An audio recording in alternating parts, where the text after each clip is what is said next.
What's up, everybody? This is the Then and Now podcast. Whoop. Hello, everyone. This is the Then and Now podcast.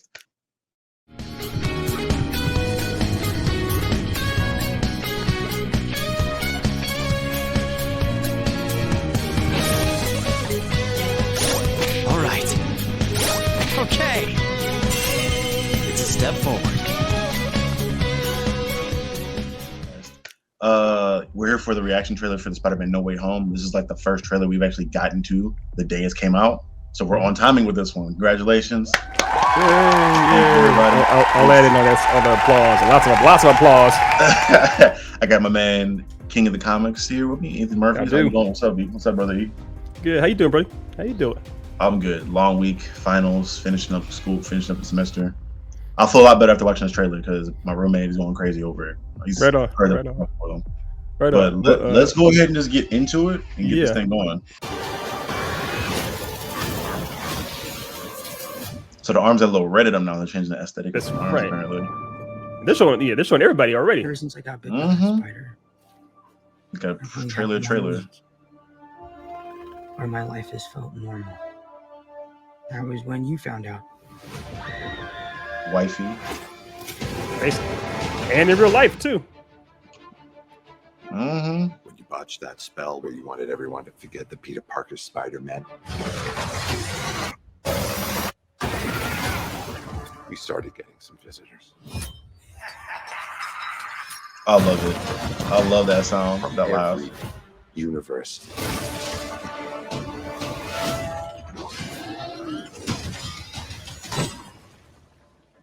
Hello, Peter. Okay, so they're coming to his universe. Yeah. You're not Peter Parker. I'm sorry, what was your name again? Dr. Otto Octavius. Wait, no, seriously, what's your actual name?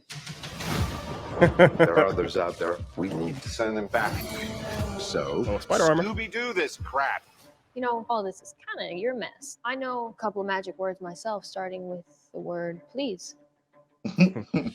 Please. I love Zendaya Scooby-Doo so this much. crap.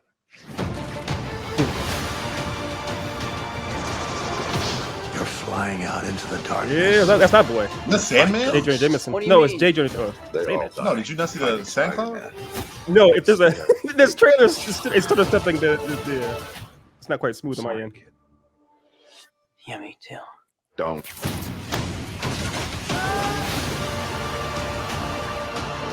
Look, there has to be another way. There isn't. They're a danger to our universe. You're not gonna take this away from me. Oh, Yeah, yeah. I'm there it changing. is. Looks much better. Looks much better. You're struggling to have everything you want while the world tries to make you choose. You know who's gonna die. I'm happy has to die. The lizard? My fault. I can't save everyone. It is Sandman. I know. Yeah, it's Sandman, it's Lizard. Yeah, They're doing the Sinister Six. kind of. I mean, Lizard's on this list, but yeah.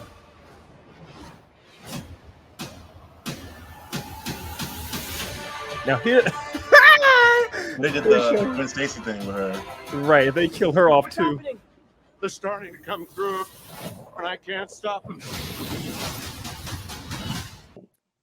This is gonna be interesting. yes. I'm kind of scared because I didn't see any hint of Toby or Andrew. Now you're but- scared because you want them in it. I want them in it. If you know how cool that'd be, I feel like that at least Toby. Andrew I could care less about, but if you can get Toby, that'd be dope. That'd be sick. Okay. Interesting So we're getting some thing. hot takes here. You know that I'm not a fan of the Raimi Spider-Mans. Only the second one. Right. Hey, you got one of them. I'm really excited. I'm excited to see Alfred Molina come back. I'm really excited to see William Dafoe come back. I'm a huge Jamie Foxx fan. Jamie Foxx is obviously the first role leading man in my favorite movie of all time in Django. So this is a lot of actors I love.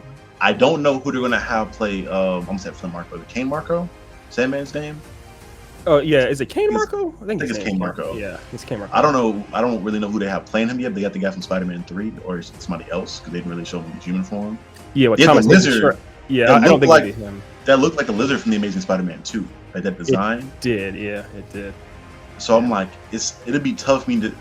I find it hard and pressed to believe that they'll have all these actors from all these movies and not have Tobey or Andrew pop up at some point, even for like a cameo.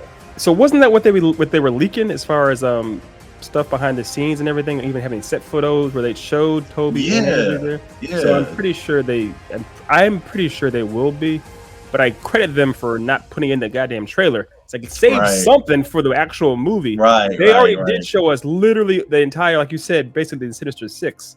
And so let us have something. That'd be a fun reveal if it was in fact if we saw actual Andrew and Tobey of the Spider-Man running around. That'd be fun. Even funner too if we actually had funner's not a word. Even more fun.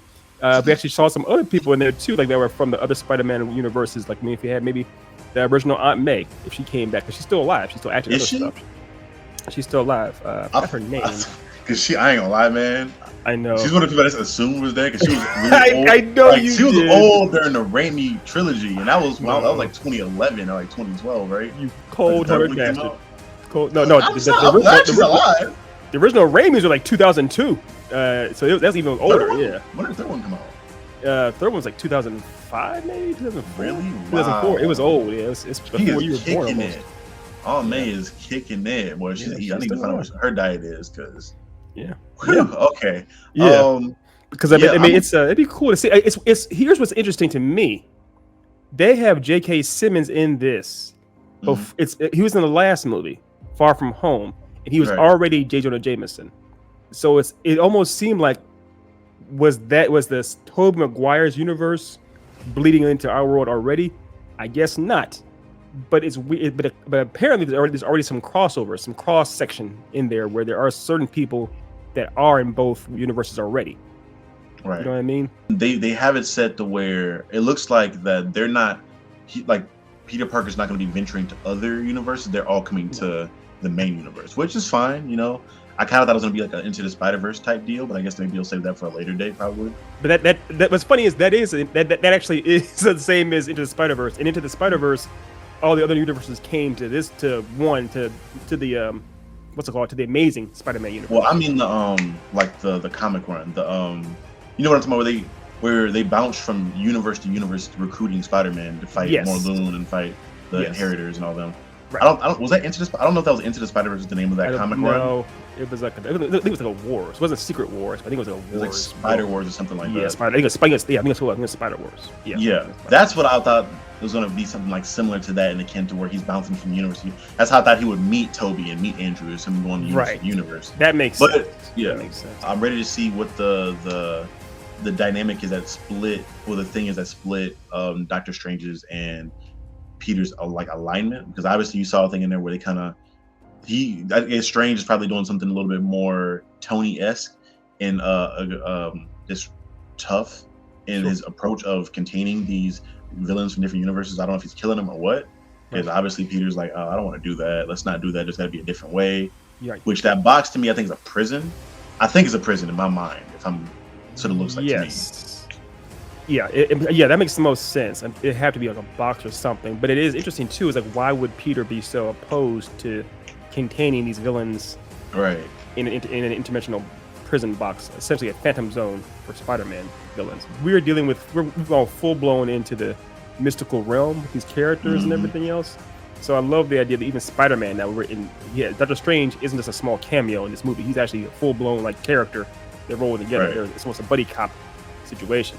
So they could be all, but what I mean by saying that is that now you can have Doctor Strange fighting against Spider-Man villains using powers. So it's gonna be some of these fights may get crazy, like real crazy. Yeah, we need the. I'm trying to, in my mind, I know in the comics, Spider-Man is beating the Sinister Six by himself on multiple occasions. Yeah. But I don't know how they're gonna be able to do this on the screen, because he's fighting the Sandman, Electro, the Lizard, Dr. Ock. He's fighting all of them by himself. He's and Green Goblin. There's no. Oh, I forgot about the Goblin too. Yeah, and they think on the timeline of this, Peter Parker has been Spider-Man for about a year, because he says in the year that I've been Spider-Man, I basically had one good relationship with you. So he's still rookie.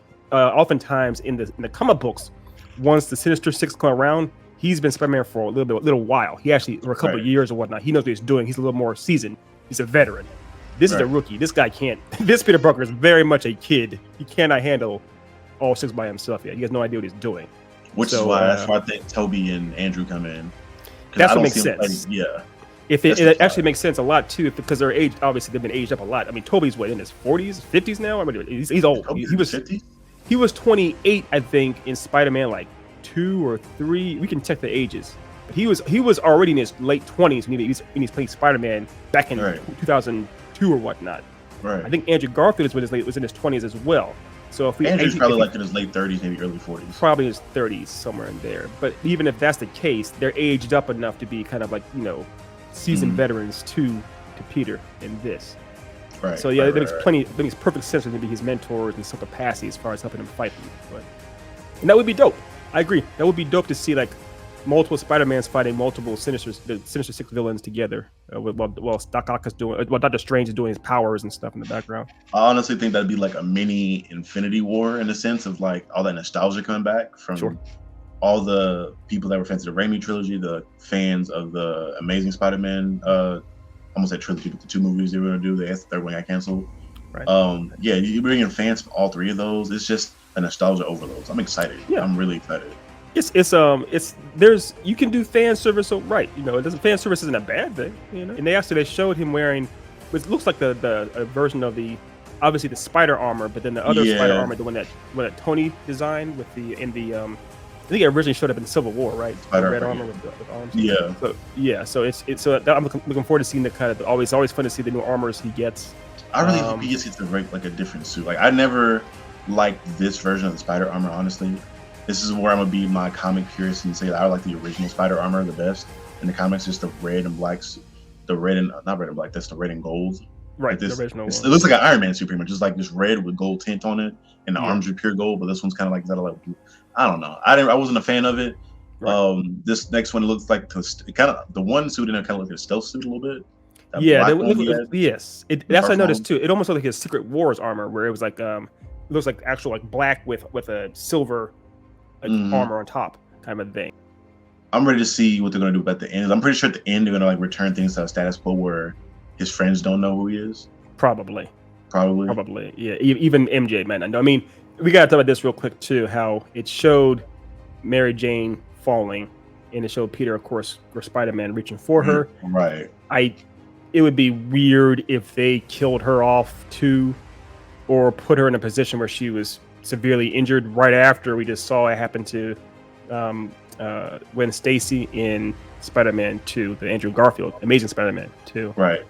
So, well, for anybody that isn't aware, that's alluding to, and I can't remember which Spider-Man issue it was, but a big part of Peter Parker's development was this is the main reason in the comics for getting people to know his identity, because I think the Green Goblin discovered who he was, kidnapped Gwen Stacy, and took her to the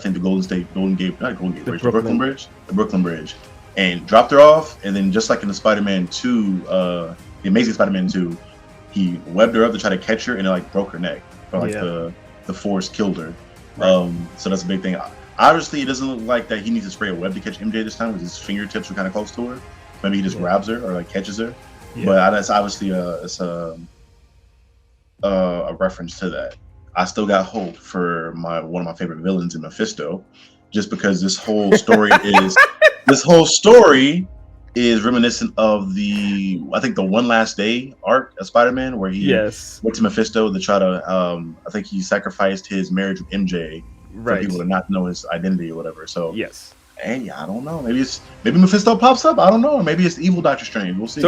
So even Doctor Strange. So you're saying that it's possible then that he, in the end, is like, he's like, I'll make you a deal, Spider-Man. Mephisto shows up and says, I'll make you a deal, Spider-Man.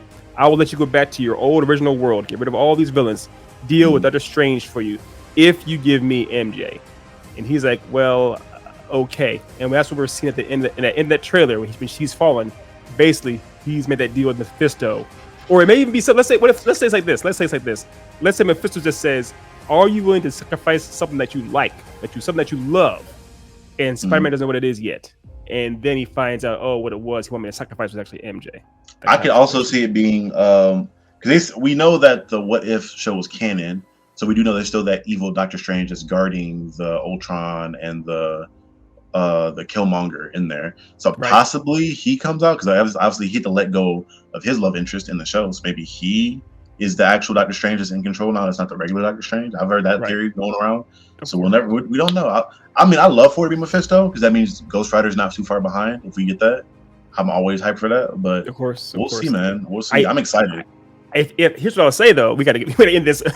If that is in fact dark Doctor Strange, then we're kind of screwed, because remember what he was doing? He was supposed to be watching the crystal that had Ultron and spoiler alert, Ultron and Killmonger in it, waiting trying to get those Infinity Stones. So if he's slacking off, that's bad news. That's bad news for all of us. We don't want that to be dark. Yeah, Doctor Strange. Well, this has been our reaction to the Spider-Man No Way Home trailer. Let us know what you guys think in the comments. Please like and subscribe. I feel like I'm not editing that out, because I'm editing this video. I'm not editing it out. I'm leaving it in. Oh my god, this is why I edit the videos, because I can edit on my But yes, please like and subscribe. Share this to your friends. Let us know what you think in the comment section below. And this has been another episode of the Benedict podcast. Charlie being Charlie.